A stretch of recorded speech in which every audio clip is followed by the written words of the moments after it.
Quelle est la valeur de l'individu en salle de marché?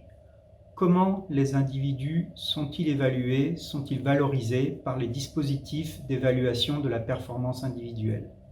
Pour répondre à ces questions, j'ai mené une étude empirique, qualitative, au sein des salles de marché auprès de deux types de professions, les traders de produits exotiques et les analystes sell-side.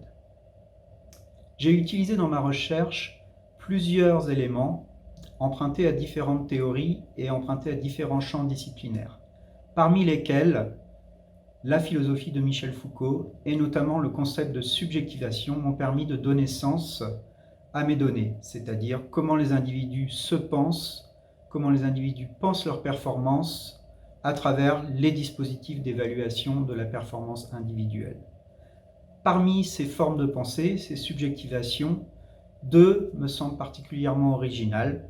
L'intégration corporelle des attentes, c'est-à-dire l'importance de la présence physique, l'importance du corps pour être évalué et pour s'évaluer, ce qui peut par exemple mener à des discriminations, notamment discrimination de genre. Deuxième élément important, qui casse un peu le mythe des salles de marché comme des environnements individualistes, l'importance du collectif pour donner une valeur à l'individu et notamment une valeur financière à travers son bonus de fin d'année.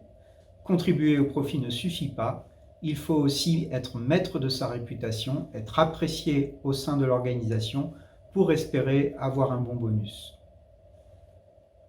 Mes contributions sont de trois types.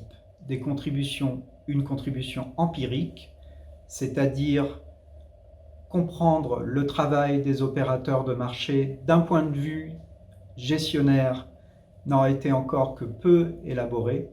Contribution managériale, essayer pour réguler les professions de salles de marché de mieux comprendre l'importance de l'évaluation de la performance individuelle dans leur pratique de travail et notamment les injonctions paradoxales qui peuvent les pousser à ne pas respecter la régulation. Troisième contribution, une contribution théorique.